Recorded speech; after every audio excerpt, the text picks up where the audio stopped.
ಚೆನ್ನಾಗಿ ಒಂದು 3.5 hours ಒಬ್ರು ಎದ್ದೋಗ್ಲಿಲ್ಲ. ನಮ್ಮ ಸಿನಿಮಾ ಬಗ್ಗೆ ಅಷ್ಟು ಚೆನ್ನಾಗಿ ಒಂದು ಅಪ್ರಿಸಿಯೇಷನ್ ಕೊಟ್ಟರು. ನಮ್ಮ ಟೀಸರ್ ನೋಡಿ, ಟ್ರೈಲರ್ ನೋಡಿ, ಸಾಂಗ್ಸ್ ಎಲ್ಲ ನೋಡಿ ತುಂಬಾನೇ ಬೇರೆ ತರ ಒಂದು ರೆಸ್ಪಾನ್ಸ್ ಇತ್ತು.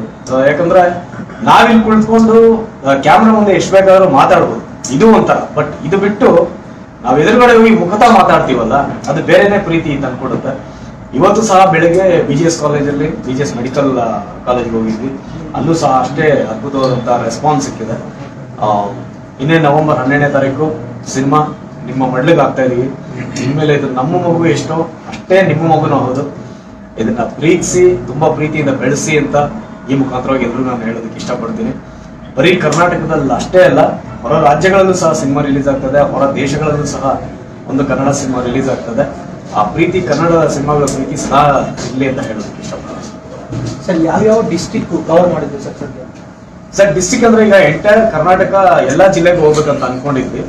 ಸಮ್ ಆಫ್ ದ ರೀಸನ್ ನಿಮ್ಗೆ ಗೊತ್ತಿರ್ಬೋದು, ಅಪ್ಪು ಸರ್ ನಮ್ಮನ್ನೆಲ್ಲ ಅಗಲಿದ್ರು. ಆಗ ನಾವು ಹುಬ್ಳಿಯಲ್ಲಿದ್ವಿ, ಅಲ್ಲಿಂದ ಪ್ಯಾಕಪ್ ಮಾಡ್ಕೊಂಡು ಬಂದ್ವಿ.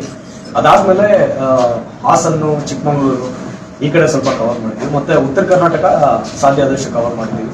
ಮಂಡ್ಯ, ಮೈಸೂರು ಕವರ್ ಮಾಡಿದ್ದೀವಿ. ತುಂಬಾ ಎಲ್ಲಾ ಕಡೆನೂ ಹೋಗೋದಕ್ಕಾಗಲಿಲ್ಲ, ಬಟ್ ಎಲ್ಲೆಲ್ಲಿ ಸಾಧ್ಯ ಇದೋ ಅಲ್ಲಿ ಹೋಗಿ ಪ್ರಸ್ಪೆಕ್ಟ್ ಮಾಡಿದ್ವಿ. ಸಿನಿಮಾ ಹಲವು ಪ್ರಥಮಗಳಿಗೆ ಸಾಕ್ಷಿಯಾಗಿದೆ. ಸೊ ವಿಯೆಟ್ನಾಂದಲ್ಲಿ ಕೂಡ ಶೂಟಿಂಗ್ ಮಾಡಿದ ಕನ್ನಡದ ಮೊದಲ ಸಿನಿಮಾ ಅನ್ನೋ ಖ್ಯಾತಿಯನ್ನು ಪಡ್ಕೊಂಡಿದೆ. ಸೊ ಏನ್ ಹೇಳ್ತೀರಾ ಸರ್ ಇದ್ರ ಬಗ್ಗೆ? ಇದ್ರ ಬಗ್ಗೆ ನಿಮ್ಗೆ ಎಷ್ಟು ಹೆಮ್ಮೆ ಇದೆಯೋ ನಮಗೂ ಅಷ್ಟೇ ಹೆಮ್ಮೆ ಇದೆ. ಫಸ್ಟ್ ಇಂಡಿಯನ್ ಮೂವಿ, ಆಮೇಲೆ ಮೊದಲನೇ ಕನ್ನಡ ಸಿನಿಮಾ.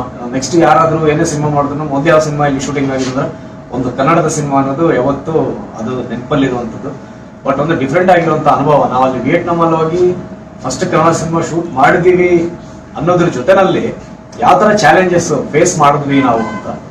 ಎಂಟೈರ್ ಕ್ರೂ ಅಂದ್ರೆ ಸಾಮಾನ್ಯವಾಗಿ ಸಿನಿಮಾಗಳು ಶೂಟಿಂಗ್ ಅಂತ ಹೊರ ದೇಶಕ್ಕೆ ಅಂತ ಹೋದಾಗ ಒಂದು ಸೆಲೆಕ್ಟೆಡ್ ಕ್ರೂ ಅಂತ ಕರ್ಕೊಂಡು ಹೋಗ್ತಾರೆ. ಅಂದ್ರೆ ಒಬ್ರು ಸಿನಿಮಾಟೋಗ್ರಾಫರ್, ಅವ್ರಿಗೊಬ್ರು ಅಸಿಸ್ಟೆಂಟ್, ಆ ಅಸಿಸ್ಟೆಂಟೇ ಫೋಕಸ್ ಪುಲ್ಲಿಂಗು ಅದೆಲ್ಲ ಮಾಡತ್ತಾರ. ಆಮೇಲೆ ಒಬ್ಬರ ಅಸಿಸ್ಟೆಂಟ್ ಡೈರೆಕ್ಟ್ರು, ಆಮೇಲೆ ಬರೀ ಹೀರೋಯಿನ್, ತುಂಬಾ ಕಡಿಮೆ ಎಕ್ವಿಪ್ಮೆಂಟ್ಸ್. ಈ ರೀತಿಯಾಗಿ ಹೋಗೋದು ಒಂದು ಎಕನಾಮಿಕಲಿ ಕರೆಕ್ಟ್. ಅವರು ಸಿನಿಮಾಗಳು ಏನ್ ಬೇಕಾದ್ರು ಮಾಡ್ತಾರೆ. ಬಟ್ ನಮ್ಗೇನಂದ್ರೆ ನಾವು ಬೇರೆ ತರನೇ ವಿಜುವಲ್ ಎಕ್ಸ್ಪೆಕ್ಟ್ ಮಾಡಿದ್ರಿಂದ ಎಂಟೈರ್ ಕ್ರೂ 60 ಜನನ ನಾವು 60 ಜನನ ನಾವು ವಿಯೆಟ್ನಾಮ್ ಕರ್ಕೊಂಡು ಹೋಗಿದ್ವಿ. ಜಸ್ಟ್ ಇಮ್ಯಾಜಿನ್, 60 ಜನನ ನಾವು ವಿಯೆಟ್ನಾಮ್ ಕರ್ಕೊಂಡೋಗಿ 15 ದಿನ ಅವ್ರನ್ನ ಹೆಂಗ್ ಮೇಂಟೈನ್ ಮಾಡ್ಬೇಕು, ಯಾವ ರೀತಿ, ಎಷ್ಟು ಎಕ್ಸ್ಪೆನ್ಸಿವ್ ಆಗುತ್ತೆ ಅಂತ ಹೇಳಿ. ಬಟ್ ನಮ್ಮ ಪ್ರೊಡ್ಯೂಸರ್ ಥ್ಯಾಂಕ್ಸ್ ಹೇಳ್ಬೇಕು. ಈ ವಿಷಯದಲ್ಲಿ ಅವ್ರು ಯಾವುದೇ ರೀತಿ ತಲೆ ಕೆಡಿಸ್ಕೊಳ್ಳಿಲ್ಲ. ನಮ್ಮ ಕ್ವಾಲಿಟಿ ಮುಖ್ಯ ಅಂತ ಹೇಳಿದ್ರು. ಆಮೇಲೆ ಅಲ್ಲೋದಾಗ ನಮ್ಗೆ ಎದುರಾಗಿ ಚಾಲೆಂಜ್ 60 ಜನನ ಕರ್ಕೊಂಡು 600 ಕಿಲೋಮೀಟರ್ ನಾವು ಜರ್ನಿ ಮಾಡ್ಬೇಕು. ಒಂದು ಪ್ಲೇಸಿಂದ ಇನ್ನೊಂದು ಪ್ಲೇಸ್ಗೆ ಬೈ ರೋಡ್ ಒಂದು ಬಸ್ ಅಂತ ಮಾಡಿದ್ವಿ, ಅಲ್ಲಿಂದ ಮಾಡಿದ್ವಿ. ಆಮೇಲೆ ಅಲ್ಲಿ ಫುಡ್ಗೂ ನಮ್ಮ ಇಂಡಿಯನ್ ಫುಡ್ಗೂ there is lot of difference. ಅಲ್ಲಿ ಊಟ ನಾವು ಮಾಡೋದಕ್ಕಾಗಲ್ಲ. ಅಂದ್ರೆ ಅವ್ರದೇ ಬೇರೆ ತರ ಒಂದು ಕುಕಿಂಗ್ ಸ್ಟೈಲು, ಬಟ್ ನಮ್ದೇ ಬೇರೆ ತರ ಕುಕಿಂಗ್ ಸ್ಟೈಲ್. ಹಾಗಾಗಿ ನಾವು ಇಲ್ಲಿಂದನೇ ಅಡಿಗೆ ಅವ್ರನ್ನ ಕರ್ಕೊಂಡೋಗಿ ಅವ್ರು ಏನ್ ಮಾಡ್ಕೊಡ್ತಾರೋ ಆ ಟೈಮ್ಗೆ ಏನ್ ಪ್ರಿಪೇರ್ ಆಗುತ್ತೋ ಅದನ್ನ ತಿನ್ಕೊಂಡು, ಎಷ್ಟೋ ಕಡೆ ಹೋದಾಗ ನಮ್ಗೆ ಅದು ಸಿಗ್ತಾ ಇರ್ಲಿಲ್ಲ.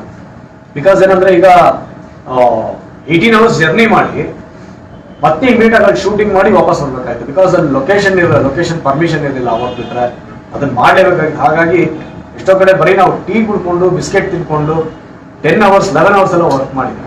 ಸೊ ನಾನೊಬ್ನೇ ಅಲ್ಲ, ಎಂಟೈರ್ ಕ್ರೂ. ಸೊ ಹಾಗಾಗಿ ಅದೊಂದು ಮ್ಯೂಚುವಲ್ ಅಂಡರ್ಸ್ಟ್ಯಾಂಡಿಂಗ್. ಈ ತರ ದೂರ ಹೋಗ್ತಾ ಇದೀವಿ, ಇಲ್ಲಿ ಏನೇ ಮಿನಿಮಮ್ ಫೆಸಿಲಿಟಿ ಸಿಕ್ಕಿದ್ರು ಅದನ್ನ ಅಡ್ಜಸ್ಟ್ ಮಾಡ್ಕೊಂಡು ಹೋಗ್ಬೇಕು ಅಂತ ಹೇಳಿ.